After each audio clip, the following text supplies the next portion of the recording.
today because God used my mistake. He worked them for my good, yeah, like no one else ever could. Girls, can you help me say that? Come on. I am who I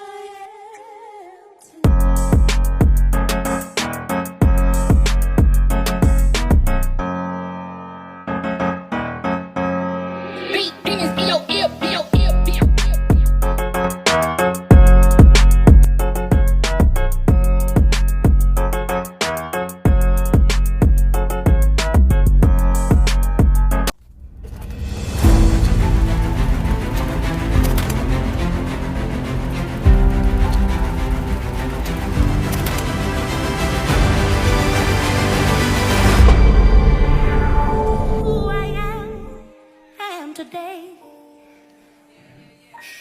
because God used.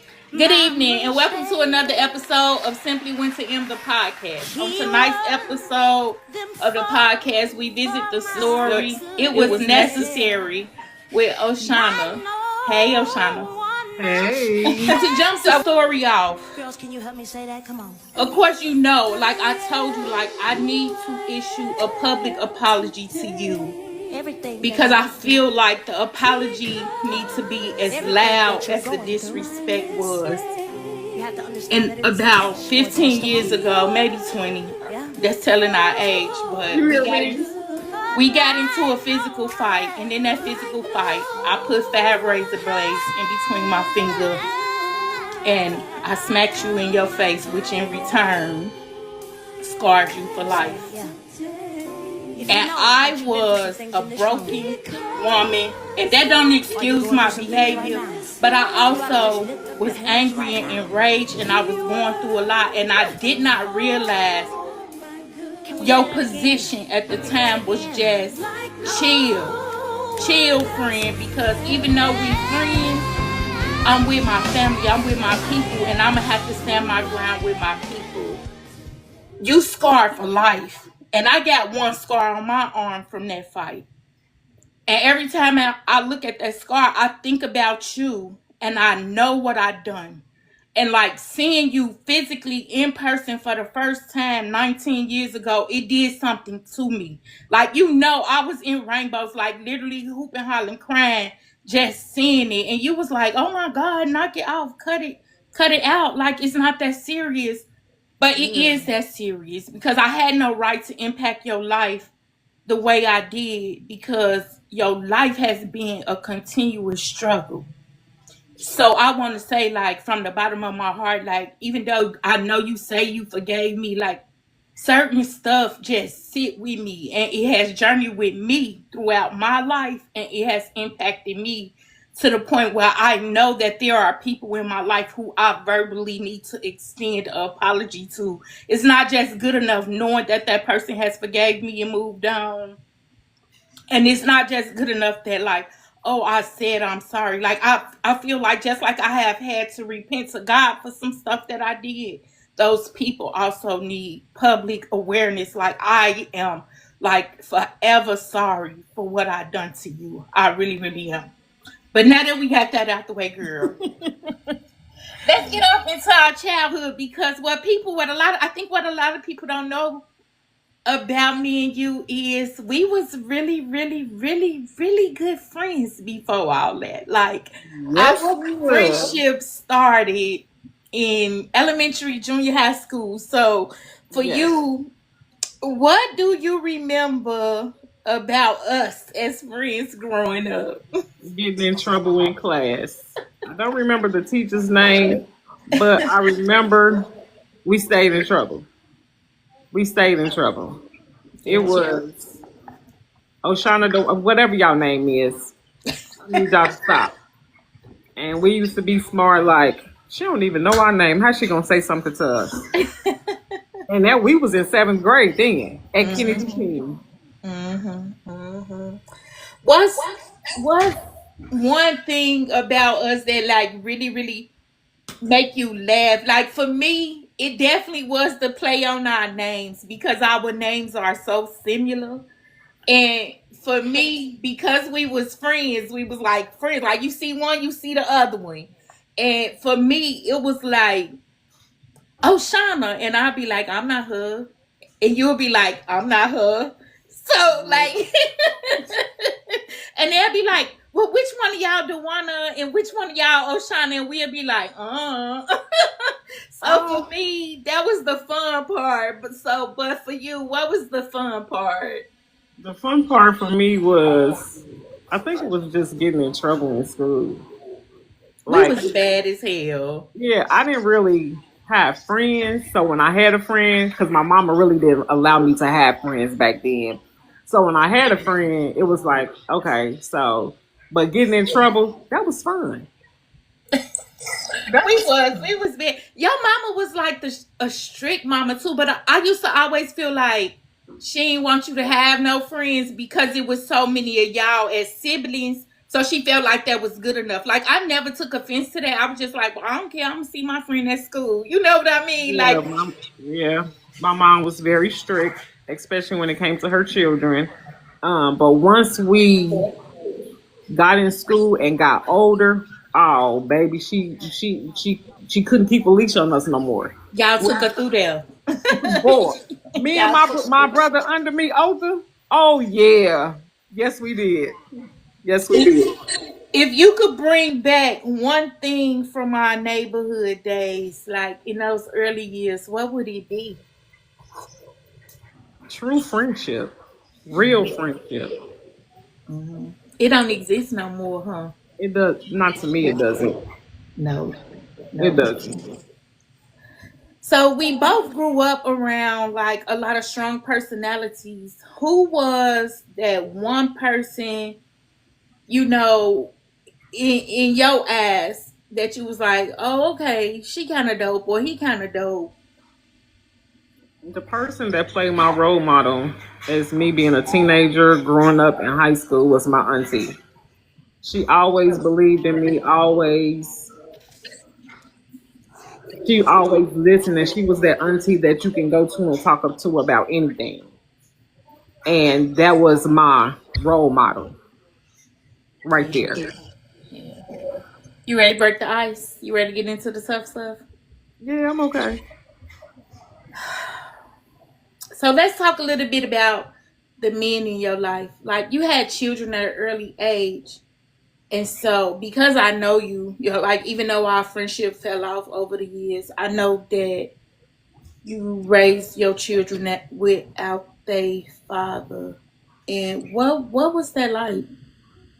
Well, I had my first child when I was 14, and I was turning 15.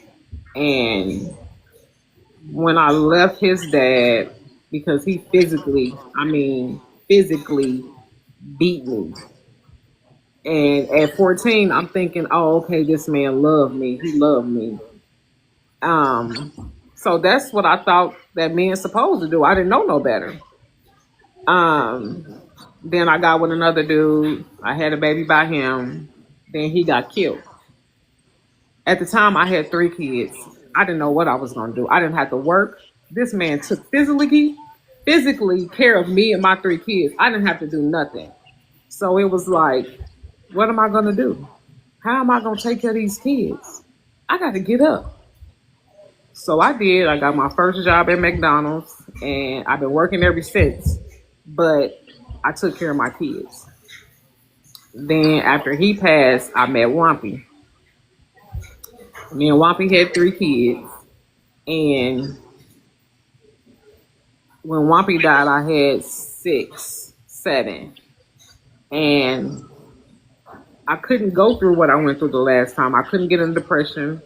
I couldn't sit at home. I couldn't do that because I had all these kids. It wasn't no longer just 3, it was 7. So I had to take care of them. I had to get up. I had to get my strength and do what I needed to do to provide for my children. So I had to keep it moving.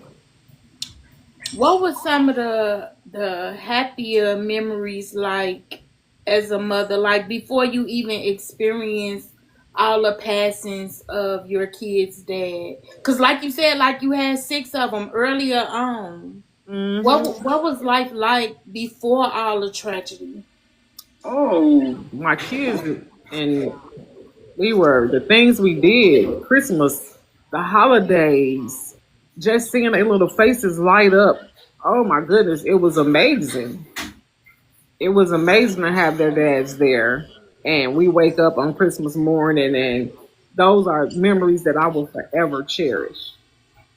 I know that gotta be like rough, like to have your whole world like turned upside down in a matter of years. Like, boom, then I get over this, then boom, then here come this, then boom again. Like, what was it like for you trying to change the narrative of that? Like, at what point did you say, okay, I'm gonna get my kids, and like, did you feel like it was scary, or did you just No, because we was all raised in Gary.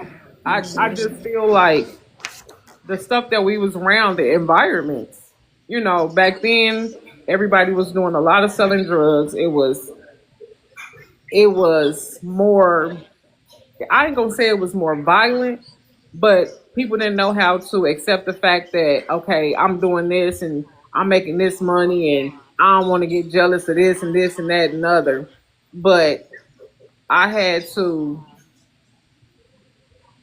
I always thought about my kids first. No matter what I was going through or how I was feeling, my kids always came first.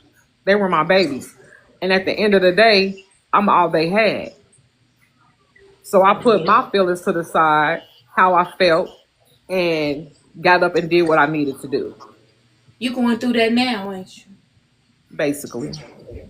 With the loss of your son, your oldest son. Yes. What was the hardest part about stepping off into single motherhood and facing all these losses like this? The best part was I had all these little people that loved me. I was their world. They cherished everything. I was their mama. And they knew mama was going to make it happen by any means necessary. And I did. No matter what I went through, all the trauma, losing my baby's daddies, when I lost my brother in 2000, all that. Yes, I've been through a lot, but at the end of the day, God keep me going. He keeps me going every day. It's so hard. Like I shared with you a little bit, behind the scenes, like this so hard because, well, I know sibling loss and I know the pain and the impact of sibling loss. And God knows, like, I don't never want to know this pain, but I don't know the pain of child loss. Um, I've been a source of support for friends, my sister, my child, as they went through it, but I don't know this pain. And then prior to your child loss, you gotta go through spouse after spouse loss. Like, man, I don't know, the faith you get. You know what I mean? Like, I would definitely sit on God. Why me? Why did you feel like this assignment was something that I was strong enough for? You know what I mean? But how do you find your strength in all this to like just keep going for your children when you may feel like sometimes just giving up? I do. And losing my son was the worst pain that I've ever endured in my life. It's a numb feeling that it feel like it won't ever go away. But I had still have 8 children. I got 24 grandchildren. So I had to talk to God, and I had to ask him for strength and mercy. I had to ask him to help me, because if you don't help me, I'm going to lose everything. And I trusted him. I trusted him with my strength. I trusted him with my mercy, and he had grace upon me.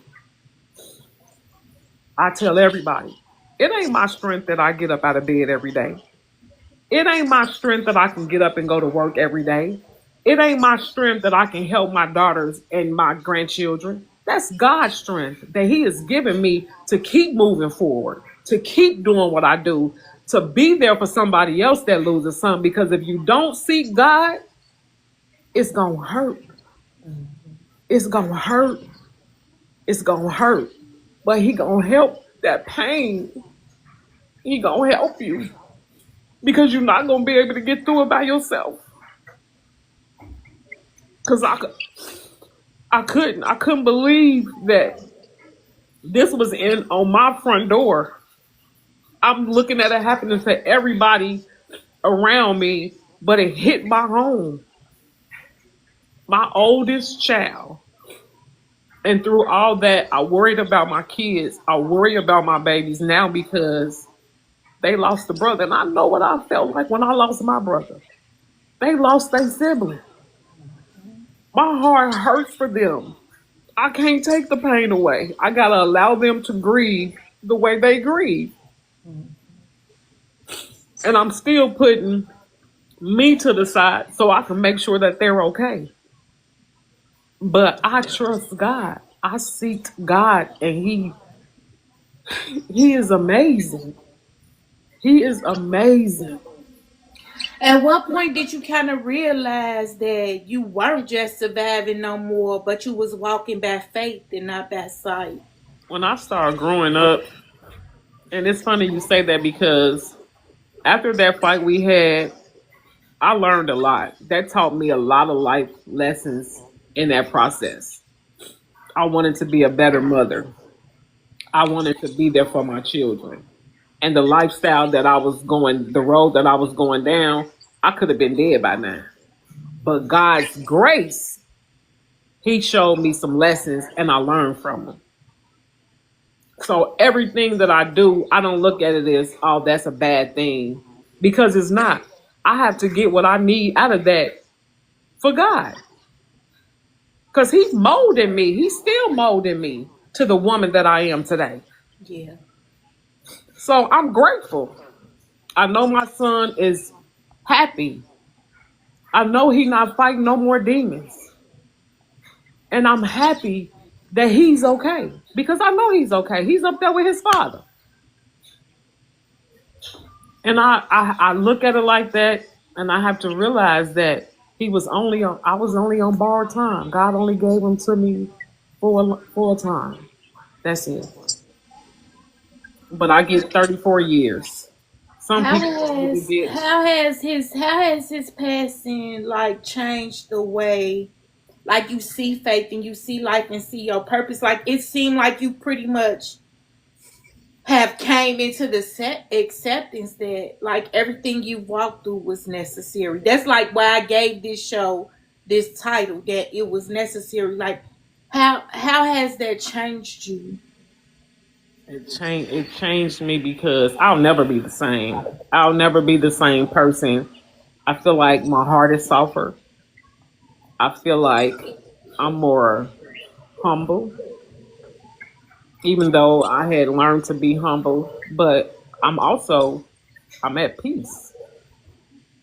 I'm at peace. I'm okay. I'm okay. In your quiet moments, what helps you to keep his memory alive? Like, what do you do? What do you do to like remember him? Because I know, I could be thinking about Chucky, and I'll be like, man, that nigga, he this Right, boy. right, I right. could be thinking about my brother, and I just be like, man, that was just crazy, Like, so what do you do, like in the quiet moments where? You know how you could feel grief wanting to attack you, and then you will have a memory or a thought, and you just like, nah, like I'm good. Yeah, I'll watch his videos. He'll record a song. He'd have recorded songs, and like I'll watch his videos, or I'll listen to when he leave voicemails because I haven't deleted them, and I can hear him in the voicemail saying, "Mama, mama," and I just crack up. Because he always walked in the house like, "Mama, mama," and I'd be like, "Boy, what do you want?" So I remember those times. Do you feel like some days more impossible than others? Yeah, I have my bad days. What has grief taught you about love? Love people while they're here. Don't wait. If you love somebody and you know you love them, let them know. Let them know because they can't. You can't be hurt when they gone. So let them know. Tell them, and see how we done lost the fact that love is everything. God is love. So without love, there is no God. So you love somebody, let them know. Because tomorrow, I learned tomorrow is not promised to nobody. Losing my son after I seen him 2 days before that, and he was gone. He was gone. So let people know that you love them. Tell them. We got to start hugging and being there for one another because it's when you don't got family, you don't got nothing. Listen, Nothing. You don't got listen, nothing. listen. And it seems like so many people is so comfortable with being like F the family today. Yeah. So it's ridiculous. Like, especially when grandma gone. Like, it's like when grandma gone, the family go with her. And it Yeah. don't supposed to be like that. Like, I tell my kids that all the time, with my mama still being here and them being a sucker for her. Like, my kids a complete sucker for my mama, but all my nieces and nephews and stuff are. And I tell them, like, as she's aging, like, y'all keep y'all bond. Like how y'all That's running right. in behind each other to run errands for her and be there for her and do things for her. That's right. Still keep this bond because the day gonna come when y'all gotta say goodbye to mama, like y'all gonna one day have to say goodbye to me. Right. And y'all shouldn't turn y'all back on each other just because you lose an element of the bond y'all share. Like, no, family is everything. Cause you see the world that we living in right now. Like, people don't care about you. No. Friend No. don't mean nothing. Like, Nothing. somebody just tell you they your friend and they'll stab you in the back, tell all your business Yeah. the very next day. Yeah. Like, the word friend don't mean nothing. So it's crazy. What would you say to another mother that has experienced like grief in the way you have, like with the kids that, and then double back in your son as well? Like, what advice would you give to another mother and family in a dynamic such as yours? Seek God. You have to find God. You have to. Jesus and God is gonna be the ones to help you heal. It ain't gonna go away tomorrow. It might not even go away in 3 years. But I've learned that putting my faith in God and trusting Him, each day it gets better. Each day I cry a little less. I'm probably gonna always cry at some point, but I don't find myself wanting to sit in the house all the time and just be miserable. I sit in the house because I choose to, but I'm not depressed. I can get out of bed. I can get up. You have to seek God.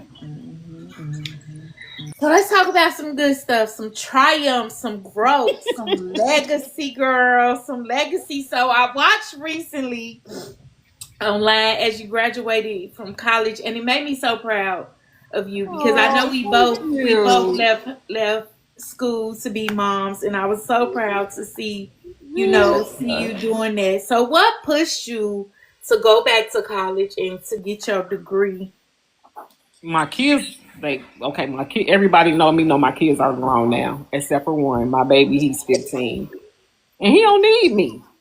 He act like he don't need me all the time. So I've always did things around my children. So now it's like, okay, my kids is get grown. He gonna be going to college. What I'm gonna do? Right. So I enrolled in Martin University, which I love that school. It's a wonderful school. And I just did it. I did it. And then when they called and said, you're done, you graduate May 31st, the joy. Oh my goodness, Jesus, thank you. The joy that I felt. receiving a degree was amazing. Having my babies there was amazing. I know that feeling because, like, it's like once I got my associates, I was like, oh, this kind of cool. Then I went back and got my bachelor's. Then I went back and got my master's. And now I'm working on my PhD in law. And I'm just like, I can do this. Like, what was I thinking? Like, why did I jack off? Because why did our I minds jack off? wasn't back then, because I've been in college for so many things. But this time I went and I was focused. The mindset that we had, we wasn't mature at 19 and 20 and 21. Regardless if we had children, we still wasn't mentally mature. So now that we're older, okay, we can do this because I'm going back for my master's next year. You think like we appreciate it more now at this age? Exactly. We keep saying we should have did this back then, but guess what? God already had our life planned out, so this is what we supposed to be doing. So it was amazing. And my daughter said, when my daughter told me, she said they gave me an award. Barton has this award that they gave me, and when they gave me this award, it's the Sister Jane Award, and Oh, it was a person that a woman that went through so many trials and tribulations, and her resilience was amazing. And as the lady was giving the speech, my daughter said, "Mama," I said, "They talking about my mama." And I was really overjoyed and proud that I received that award. I worked hard. I worked real hard to graduate. I made the dean's list one semester. And I said, "Oh, well, I made the dean's list. Okay, so now it's time for me to make the president's list." So the next time I made the president's list. So when I got ready to graduate, my counselor said, "You're in the top 5% of the graduating class." The joy I felt, that my kids were so proud of me. My grandchildren were so proud of me. And then my daughter enrolled in school. Now she's in school to be an LP, a nurse. Then I had another one enrolled in school, and she's about to be a psychiatrist. So I was overjoyed. yeah. I always tell my kids there ain't nothing you can't do that you don't put your mind to. Because it's like validation, you know. Like it's like I made the sacrifice, That's and right. it was all worth it. It's like It was. validation. It was. It was worth it. So you talked about them a little bit. So what has become been a grandma been like? Been Oh, like girl, to I you? love my grandbaby. I'm a grandmother. I'm a nana. I'm a grandma. I got 24, and my oldest will be 15 in April of next year. So all my grandkids are under her. Nobody's over her. But I'm a grandma, and it's a total different feeling than being a mother.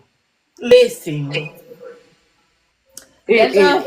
that love for them grandkids make you be like, fuck them Girl, kids. I ain't thinking it's about them kids. right. Don't need my grandkids, and y'all gone on. And my daughters always say, my kids be like, "Mama, you ain't let us do that when we was a kid. You a kid. You ain't a grandkid. You don't get this privilege." It's a different type of love. Like becoming a grandma is a different type of love. It is so intense.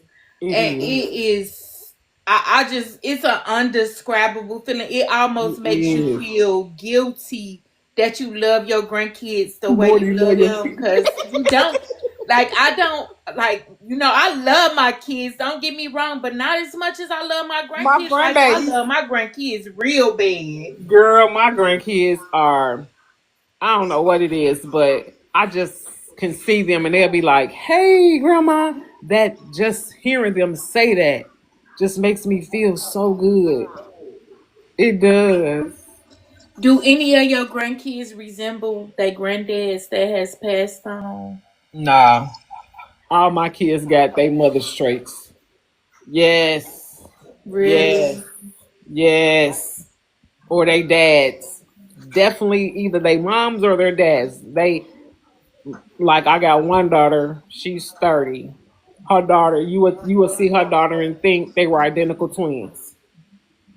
Oh wow. So it's amazing. It's amazing. It's amazing. So when you look at everything you've overcome, what are you most proud of today? What I'm most proud of is being a grandma because I'm a grandma, and then I still have my grandma. So we have 5 generations in our family.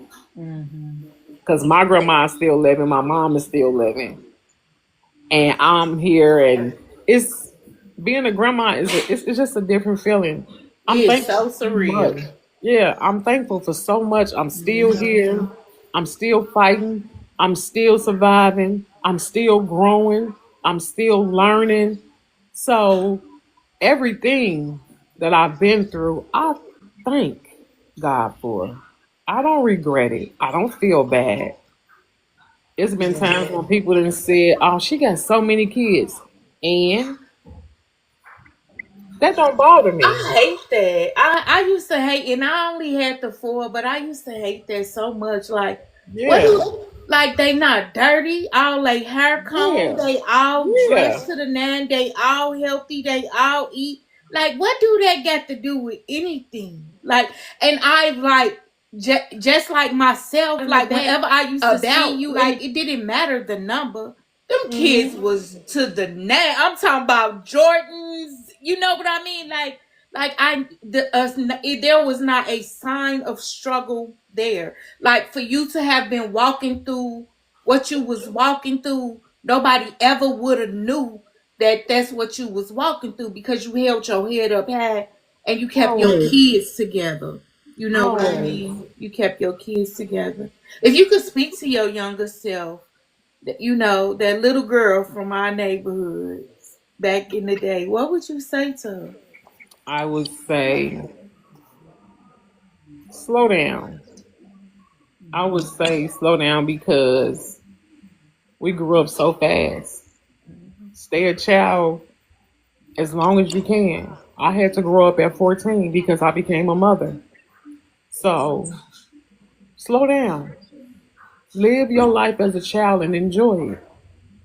Because adulthood ain't nothing nice. Ooh, you ain't you ain't lying at all. How do you define healing today as you walking through the healing process? Like, do you feel like you healed or you feel like you in the midst of healing? I'm going to get there. But right now, it's just one day at a time for me. The holidays are a little bit rougher with Christmas and Thanksgiving coming up. And this is the second year that I don't get to see my baby.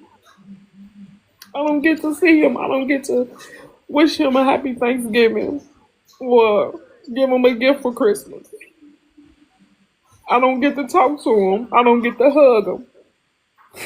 So this time of the year, it's hard for me. It's hard, but this year I said I'm gonna get in the spirit. I'm gonna do. I'm gonna shine and just feel His presence because it's hard. Losing a child is the hardest thing I've had to deal with and overcome in my life. There's no trauma that is greater than losing a child. So I have to make the best with my children and my grandchildren. But this is the worst time for me. What do you feel like is next for you? What do you say you're gonna go back to school, but what do you feel like is next for you spiritually and emotionally or creatively? Like, do you feel like you're gonna start a business? And you talked a little bit about your passion for children. Like, do you see yourself opening up a daycare or anything like that? I don't want. At first, I did want to open a child care, but with the way Trump have things going on, I want to reach out to the younger women, the teenagers, I wanna. I just haven't figured out how to start reaching out to them, speaking with them, letting them know what I went through, and let them know that no matter the struggle, you can still come out standing. I want to let them know what I went through throughout my life. I want to let them know that there is a light at the end of the tunnel, but you got to trust God. You got to seek God. If you don't, you're not going to make it to where you need to be. Can I tell you a secret? What's up? You just told 37,000 of them. That's how many people follow me on TikTok. And I'm so blessed to have had you on here with me tonight. So when it comes to faith, family, and foundation, what comes first, what comes second, and what comes third in your life?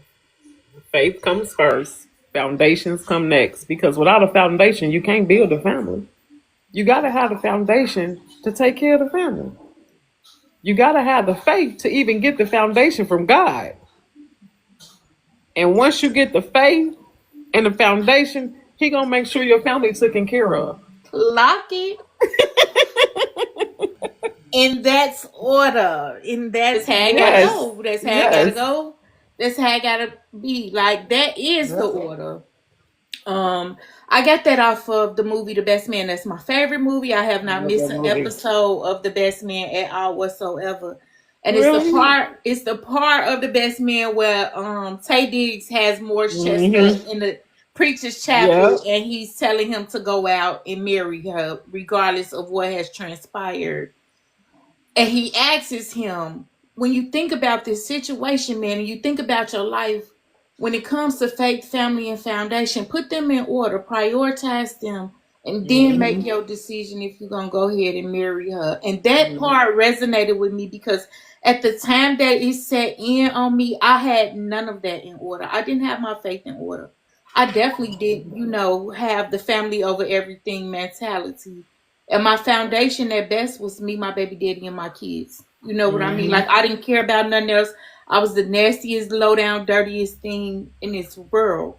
And if it didn't revolve around us six, it didn't matter to me, And so as I start to put that in perspective, like they talking to me, like this means something to me. As I start to put that together, I said, when I start this podcast, I'm gonna start asking people what order this come in their life, because I'm curious to see how people prioritize life and how do people put their life together and organize it. You know what I mean? Because that's the correct order. That's the order He chose, and that's the order they come in my life. Through my faith, I'm able to develop a foundation, and through my foundation, I'm able to provide love, support, and care for my family. Without that order, nothing comes before God. Nothing at all whatsoever. Nothing. Without God, I'm curious what kind of foundation you may have if there's no God or higher power, whatever God you may believe in involved in it. You know what I mean? Like, where do your blessings come from? Where do your lessons come from?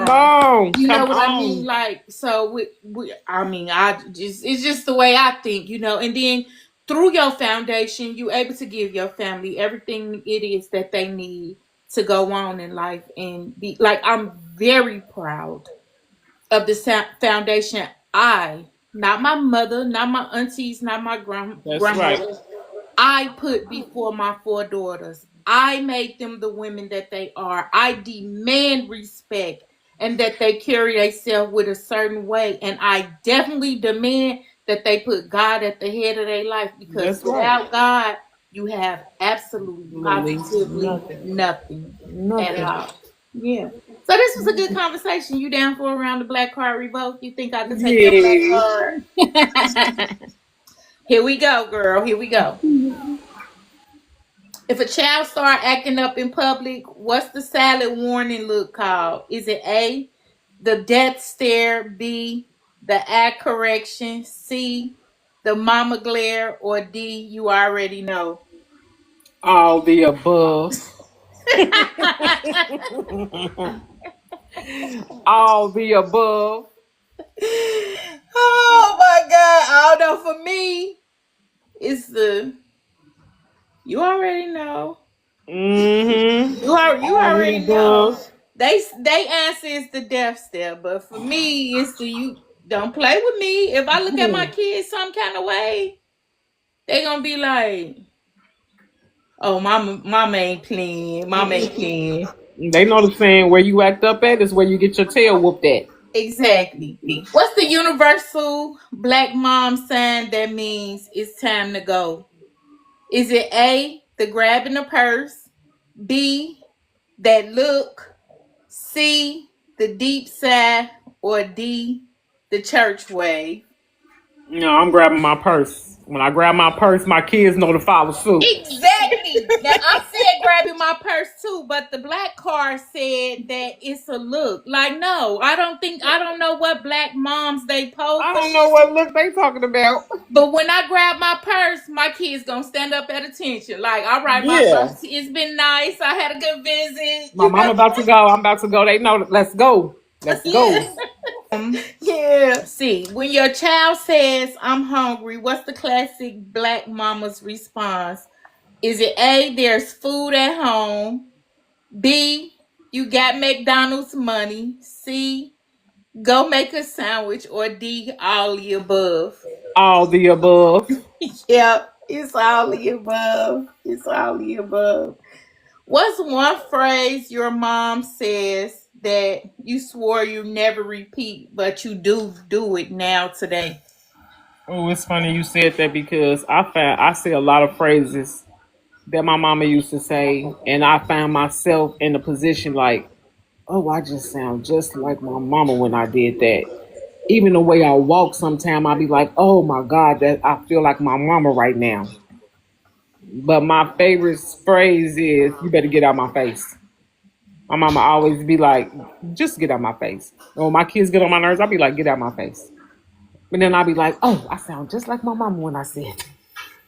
Mine is, I swore up and down I never tell my kids, I brought you in this world, so I take you out. But I had two, jalapeno peppers that I had to be like, girl, you cool. Like, I'm the way you got here, and I'll definitely be the way you leave here. You keep it on up, all right? I hear She you. like, I'm not the one in my grip baby voice. I'm not the one, the two, or the three. Like, you better find you something safe to do, baby girl, because I'm not it. I'm not Oshana, it. thank You. Thank you for joining me. Thank you for saying yes to the invitation. Thank you. It was just, I didn't know what you was gonna say, but I definitely knew I was gonna shoot my shot. Shoot. That's all you can do is try.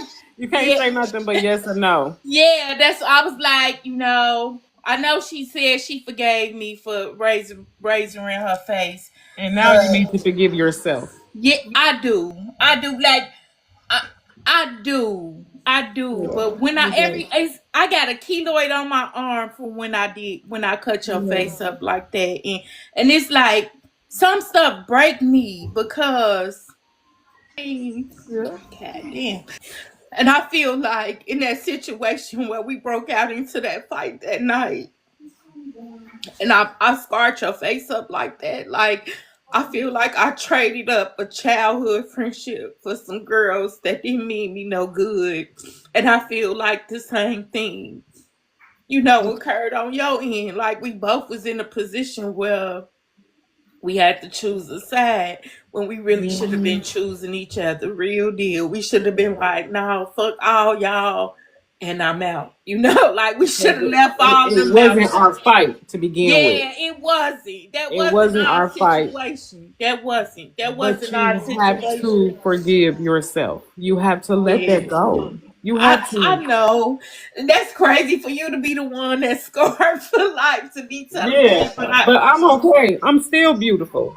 I just feel so bad because But I'm you so reminiscent on the good times we shared, and then I Yeah. know, and because I remember when your daughter first came to Walmart, and I started crying, and she was like, "What's wrong with you, Miss D? Like, is you crazy?" And I was her manager, and I was like, you Shauna daughter, cause she got at least she looked just like you. She looked just like you. I'm like, you Shauna daughter. And she like, yep, that's my mama. I'm her other. I'm like, you know who I am? And she was like, I'm like, I'm the person that did that stuff to her. She was like, you is? And I'm like, yeah. She was like, my mama not mad at you no more. So why you crying like that? So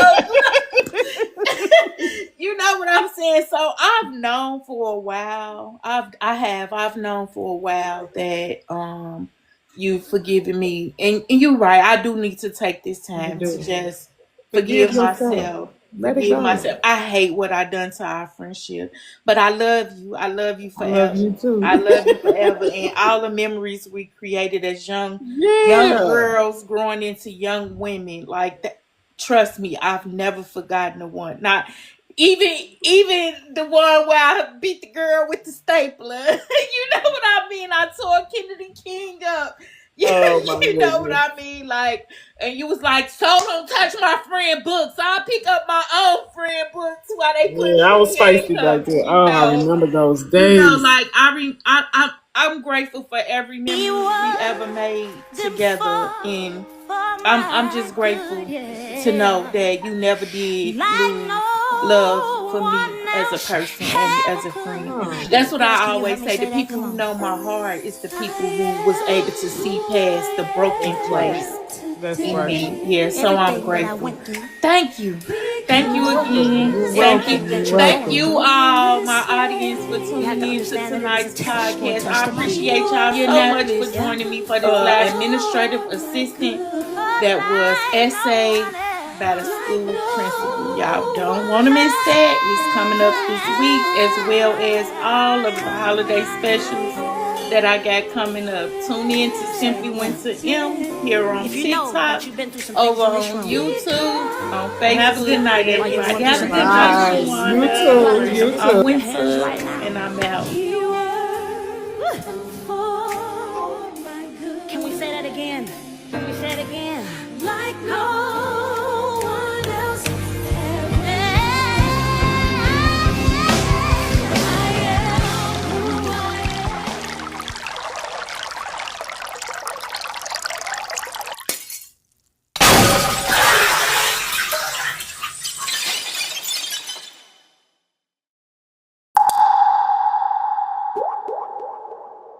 important. It's just the same place. You just apologize, and I'm gonna realize you're not for me. I keep on paying price, I keep on rolling dice. Without you by my side, it seems